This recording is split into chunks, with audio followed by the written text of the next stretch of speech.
लोकसभेच्या पाठोपाठ राज्यसभेमध्ये सुद्धा वक्फ सुधारणा विधेयक मंजूर झालंय। आता स्वाक्षरीसाठी राष्ट्रपतींकडे पाठवण्यात येणार। राष्ट्रपतींच्या स्वाक्षरीच्या नंतर कायद्यामध्ये रूपांतर। राज्यसभेमध्ये वक्फ विधेयकाच्या बाजूने 128 मतं तर विरोधामध्ये 95 मतं। लोकसभेच्या नंतर राज्यसभेमध्ये सुद्धा विधेयक मंजूर। वक्फ बोर्ड सुधारणा विधेयकाच्या मतदानाच्या वेळेला शरद पवारांची अनुपस्थिती। महत्त्वाच्या विधेयकाच्या वेळेला शरद पवार मात्र अनुपस्थित।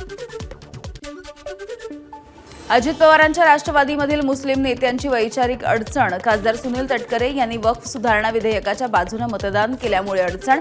पक्षातील अल्पसंख्याक विभाग तसंच इतर मुस्लिम नेते अजित पवारांची भेट घेणार आहेत। मतदानाच्या वेळेला राज्यसभेमध्ये चुकीच्या जागेवरती बसल्यामुळे विरोधकांचं एक मत अवैध ठरलंय। तृणमूलचे सुब्रता बक्षी यांनी इतरांच्या जागेवरती बसून मतदान केलं। केंद्रीय राज्यमंत्री रामदास आठवलेंची वक्फ विधेयकावरती कविता। हम किसी को नहीं जाएंगे शरण क्योंकि मायनॉरिटी मिनिस्टर है रिजिजू किरण, असं म्हणत आठवलेंची मजेदार कविता। उद्धव ठाकरेंनी हिंदूंचा कायमच विश्वासघात केलाय। भाजपने एक्स पोस्ट केली आहे आणि ठाकरेंवरती बोचरी टीका केली आहे। ठाकरेंच्या शिवसेनेनं बाळासाहेबांचं हिंदुत्व सोडलं यावरती शिक्कामोर्तब। वक्फ सुधारणा विधेयकाच्या विरोधामध्ये मतदान केल्यानं एकनाथ शिंदेंची टीका तर पत्रकार परिषद घेत ठाकरेंनी स्वतःची अब्रू काढून घेतल्याचं शिंदेंचं वक्तव्य। मला एसंशी म्हणता, तुम्ही युटी म्हणजेच यूज अँड थ्रो आहात का? उद्धव ठाकरेंनी केलेल्या टीकेवरती एकनाथ शिंदेंचा पलटवार। वक्फ सुधारणा विधेयकाच्या विरोधात ज्यांनी मतदान केलं त्यांना धन्यवाद। रजा अकादमीचे चेअरमन सईद मुरी यांचं वक्तव्य। वक्फ सुधारणा विधेयकाचा सुद्धा त्यांनी निषेध केलाय।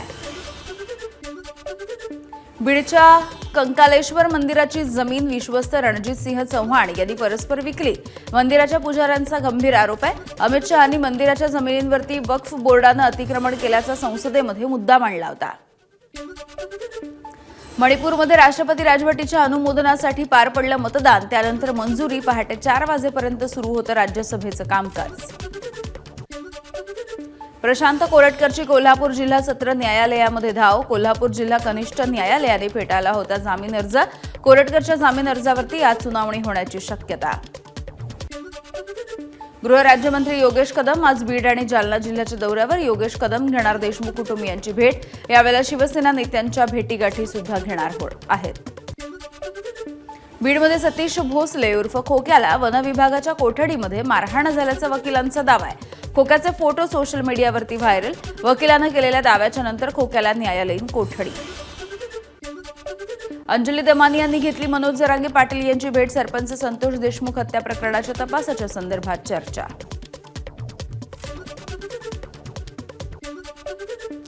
परभणीमध्ये नवनाथ वाघमारे यांनी घेतली दिवंगत सोमनाथ सूर्यवंशी यांच्या कुटुंबियांची भेट। सोमनाथ सूर्यवंशी प्रकरणामधील आरोपींना एकनाथ शिंदे वाचवत असल्याचा वाघमारेंचा आरोप। अजित पवारांकडून सत्तेचा गैरवापर। साखर संघाचे माजी अध्यक्ष पृथ्वीराज जाचक यांचा गंभीर आरोप। इंदापूर तालुक्यामधील छत्रपती सहकारी साखर कारखान्याच्या निवडणुकीसाठी उपमुख्यमंत्र्यांकडून दबाव। जाचक यांचा दावा। वनमंत्री गणेश नाईक यांच्या अध्यक्षतेखाली आज जनता दरबाराचं आयोजन। नवी मुंबईच्या वाशी इथल्या विष्णुदास भावे नाट्यगृहामध्ये जनता दरबार। अंबादास दानवेंनी घेतली इम्तियाज जलील यांची भेट। वक्फ सुधारणा विधेयकाच्या अनुषंगानं या दोघांमध्ये चर्चा झाली आहे। यवतमाळच्या ठाकरेंच्या शिवसेनेच्या पदाधिकाऱ्यांचा शिंदेंच्या शिवसेनेमध्ये प्रवेश। संजय राठोड यांच्याकडे व्हिजन असल्यामुळे त्यांच्या सोबत जात असल्याची पदाधिकाऱ्यांची प्रतिक्रिया। पर्यावरण मंत्री पंकजा मुंडेंनी वैद्यनाथ ज्योतिर्लिंगाचं दर्शन घेतलंय। यावेळी त्यांच्यासोबत आई प्रज्ञाताई मुंडे आणि मावशी सुद्धा उपस्थित होत्या। पर्यावरण मंत्री पंकजा मुंडे यांनी यशस्वी निवासस्थानी नागरिकांसोबत संवाद साधलाय। नागरिकांच्या समस्या त्वरित सोडवल्या, त्यामुळे यशस्वी निवासस्थानाला आलं जनता दरबाराचं स्वरूप। एसटीच्या जाहिरातींचं उत्पन्न 100 कोटींपर्यंत वाढवा। परिवहन मंत्री प्रताप सरनाईकांचे निर्देश। महाराष्ट्रामध्ये राज्य रस्त्यांसाठी केंद्रीय रस्ते पायाभूत सुविधा निधीमधून 1994 कोटींचा निधी मंजूर. केंद्रीय मंत्री नितीन गडकरी यांची माहिती. घरकुल लाभार्थ्यांना गाळ, माती आणि मुरूम मोफत मिळणार आहे. महसूल विभागाचा महत्त्वाचा निर्णय.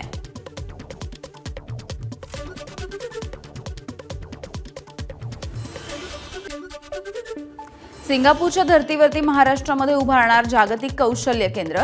युवकांना जागतिक दर्जाचं प्रशिक्षण दिलं जाणार आहे. मंत्री मंगलप्रभात लोढा यांची घोषणा. मुंबईतील रस्त्यांची कामं पावसाळ्यापूर्वी लवकरात लवकर पूर्ण करा. आमदार अतुल भातखळकर यांचे निर्देश. बँकांमधील सर्व व्यवहार आणि कागदपत्र मराठीमध्येच पाहिजे या मागणीसाठी मनसे आक्रमक झाली आहे. बँकेची इंग्रजी भाषेमधले अर्ज हे मनसैनिकांनी फाडून टाकले आहेत. नवी मुंबईमध्ये सिडकोकडून घर विक्री करण्यासाठी खासगी सल्लागार कंपनीला 670 करोड रुपये. तरी सुद्धा घरांच्या विक्रीमध्ये मात्र अपयश. या प्रकरणी चौकशीची काँग्रेस आणि मनसेची मागणी. मनसेची सध्याची भूमिका ही केवळ राजकीय अस्तित्व टिकवण्यासाठी. मनसेच्या बँकेमधल्या आंदोलनावरती सूरज चव्हाण यांची प्रतिक्रिया. गोरेगाव पश्चिमेमधल्या सिद्धार्थनगर सहकारी गृहनिर्माण संस्थेच्या पुनर्वसन प्रकल्पामधल्या 663 घरांसाठी आज सोडत होईल. 7 एप्रिलपासून घराचा ताबापत्र मिळेल. मुंबईतील अंधेरी पूर्व आणि पश्चिमेला जोडणाऱ्या गोखले उड्डाणपुलाचं काम सध्या अंतिम टप्प्यात आहे. पालिकेकडून काम पूर्ण करण्यासाठी 15 मे पर्यंतची मुदत. सिंहस्थ कुंभमेळ्याच्या पार्श्वभूमीवरती नाशिक मनपाचा मोठा निर्णय. पालिकेमधील 25 विभागामध्ये ई प्रणाली प्रक्रिया सुरू होणार आहे. पुण्यामधील दीनानाथ मंगेशकर हॉस्पिटल प्रशासनाच्या मुजोरपणामुळे एका गर्भवती महिलेचा मृत्यू झालाय. उपचारासाठी हॉस्पिटल प्रशासनानं केली होती 10 लाखांची मागणी. तर याच प्रकरणामध्ये मीडियामध्ये येणाऱ्या बातम्या अर्धवट असून प्रकरणाची चौकशी केली जाईल. हॉस्पिटलच्या जनसंपर्क अधिकाऱ्यांची प्रतिक्रिया. पुण्यामधल्या घटनेचा सुप्रिया सुळे यांच्याकडून संताप व्यक्त. सरकारकडे केली सखोल चौकशीची मागणी. राज्यामधल्या सर्व रुग्णालयांना तातडीच्या उपचारांसाठी स्पष्ट निर्देश देण्याची गरज असल्याचं व्यक्त केलं मत. पुण्यामधील काही रुग्णालयांच्या कामकाजामधल्या त्रुटींमुळे त्यांच्या परवानग्या रद्द करून दंड लावण्याची आवश्यकता आहे. रुपाली ठोंबरे यांची मागणी. पुण्याच्या ससून रुग्णालयामधील 2 अधिकाऱ्यांच्या घरावरती लाचलुचपत प्रतिबंधक विभागाची छापेमारी. कोट्यवधी रुपयांचं घबाड ही जप्त. दोन्ही अधिकाऱ्यांची मालमत्ता सुद्धा जप्त झाली आहे. नाशिकमध्ये नवजात शिशु विभागामध्ये शॉर्ट सर्किट. रुग्णालयामधील 69 नवजात बाळांना दुसऱ्या कक्षामध्ये हलवण्यात आलं. सुदैवाने जीवितहानी नाही. नाशिकला अवकाळी पावसाचा फटका बसल्यामुळे सातपूर फिडर सबस्टेशनमध्ये बिघाड झालाय. महावितरणकडून युद्धपातळीवरती दुरुस्ती सुरू आहे. आज पाणीपुरवठा बंद असेल. बीडच्या आष्टी तालुक्यामध्ये गारपिटीसह अवकाळी पावसाची हजेरी. शेतकरी विष्णू वाडेकर यांचं काढणीला आलेलं 11 एकर कांद्याचं पीक भुईसपाट. धुळ्यामध्ये अवकाळी पावसामुळे शेतकऱ्यांचं मोठं नुकसान झालंय. गहू, हरभरा, मक्यासह फळबागांचं मोठं नुकसान झालंय. साखरीमध्ये पंचनामे सुरू झाले. नागपूर जिल्ह्यातल्या अनेक भागामध्ये अवकाळी पावसाची हजेरी. अचानक आलेल्या पावसामुळे नागरिकांची तारांबळ.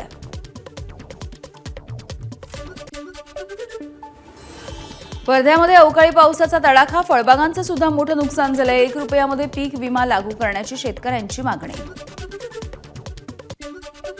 जालन्यामधल्या भोकरदन तालुक्यामध्ये वादळी वाऱ्यासह गारांचा पाऊस. रब्बी हंगामामधील मका आणि गव्हाच्या पिकांचं मोठं नुकसान. गोंदिया जिल्ह्याच्या काही भागामध्ये हलक्या स्वरूपाच्या अवकाळी पावसाच्या सरी. पावसामुळे रब्बी हंगामातल्या पाण्याच्या अभावी करपलेल्या धान पिकाला काही अंशी नवसंजीवनी. हिंगोलीच्या सेनगाव तालुक्यामधल्या गोरेगाव, कडोळी, केंद्रा या गावाच्या शिवारामध्ये अवकाळी पाऊस. हळदीच्या पिकासह उन्हाळी पिकांना फटका. पिंपरी चिंचवड शहराच्या विविध भागांमध्ये विजांच्या कडकडाटासह मुसळधार पाऊस. अचानक आलेल्या पावसामुळे नागरिकांची तारांबळ. पुणे शहरातल्या मध्यवर्ती भागामध्ये उपनगरामध्ये सुद्धा जोरदार पाऊस. अचानक आलेल्या पावसामुळे नागरिकांची तारांबळ.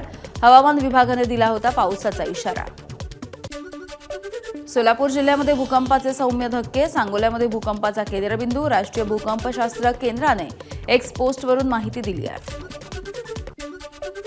अकोल्यामधल्या कौलखेड भागामधल्या एका शाळेमधल्या कर्मचाऱ्यानं 10 विद्यार्थिनींचा विनयभंग केल्याचा धक्कादायक प्रकार. तक्रारीच्या नंतर हेमंत चांदेकर याच्या विरोधामध्ये आता तक्रार दाखल झाली आहे. मुंबई पुणे महामार्गावरती राष्ट्रीय महामार्ग प्राधिकरण आणि ठेकेदारांच्या मनमानी कारभाराचा वाहन चालकांना फटका. व्हाईट टॅपिंगचं काम सुरू असताना सूचना फलकांचा अभाव असल्यामुळे वाहन चालकांची तारांबळ. कुर्ला फिनिक्स मॉलला आग लागली होती. दुसऱ्या मजल्यावरच्या फूड कोर्टमध्ये धुराचे लोट. धूर संपूर्ण मॉलमध्ये पसरल्यामुळे भीतीचं वातावरण. लातूरमधल्या बेलकोंडाच्या औसा तुळजापूर महामार्गावरती नादुरुस्त ट्रकला टेम्पोची धडक. टेम्पो चालक आणि ट्रक दुरुस्ती करणाऱ्या मेकॅनिकचा जागीच मृत्यू. वडाळ्यामध्ये इंधन माफियांचा पर्दाफाश. अन्न आणि नागरी पुरवठा विभागाची मोठी छापेमारी. 2000 लिटर इंधन चोरीचा आरोप. 104 गॅलन जप्त. 1 जण ताब्यात. पुढचा तपास सुरू आहे. अहिल्यानगरच्या कर्जत पंचायतीच्या समोर मिराज गावच्या ग्रामस्थांचा हलगी बजाव आंदोलन. विकास कामांमध्ये कोट्यवधींचा भ्रष्टाचार झाल्याचा आरोप. परभणीमध्ये 6 गावांमधल्या नागरिकांचं आंदोलन. पालम तालुक्यामधल्या केरवाडी ते सिरपूर रस्त्याची दुरुस्ती करण्याची मागणी. अवकाळी पावसामुळे भंडाऱ्यामध्ये भूमिगत पाईपलाईनसाठी खोदलेले रस्ते चिखलमय. या चिखलावरून अनेक जण घसरून पडतायत. वाहन चालकांची सुद्धा कसरत. नाशिकमध्ये भरधाव गाडी चालवत ते रस्त्यावरील गाड्यांना धडक देण्यात आली आहे. पोलिसांनी जाब विचारला असता पळ काढलाय. वसईच्या पेंडकरपाडा परिसरामध्ये पतीनं केली पत्नीची हत्या. सुरुवातीला आत्महत्येचा बनाव रचणाऱ्या पतीनं अखेर हत्येची कबुली दिली आहे. गोंदियामधल्या रेल्वे स्थानकावरती बेकायदेशीर रकमेची वाहतूक करणाऱ्यांकडून 9,60,000 रुपयांची रक्कम जप्त. रेल्वे सुरक्षा दलाची कारवाई. चंद्रपूर जिल्ह्यामधील अनिर्बंध मद्य परवाने वाटपाची एसआयटी चौकशी होणार आहे. आमदार देवराव भोंगळ यांनी गृहमंत्र्यांकडे चौकशीची मागणी केली होती. दिल्लीचे उपराज्यपाल व्ही.के. सक्सेना यांची बदनामी केल्याबद्दल मेधा पाटकर यांची शिक्षा कायम. 5 महिन्यांचा तुरुंगवास आणि 10 लाखांच्या दंडाची शिक्षा सुनावण्यात आली. पंतप्रधान नरेंद्र मोदींना बँकॉकमध्ये गार्ड ऑफ ऑनर. थायलंडच्या पंतप्रधानांनी केलं मोदींचं स्वागत. मुंबईची आज लखनौच्या विरोधात अटीतटीची लढत होणार आहे. रोहित आणि ऋषभ पंतच्या फटकेबाजीवरती नजर. पहिले 3 सामने बघता फलंदाजीवरती मुंबईकरांचं लक्ष. कोलकाता नाईट रायडर्सने घरच्या मैदानामध्ये सनरायझर्स हैदराबादचा 80 धावांनी धुव्वा उडवलाय. कोलकाता नाईट रायडर्सने अजिंक्य रहाणेच्या नेतृत्वामध्ये सनरायझर्स हैदराबादवरती विजय मिळवला.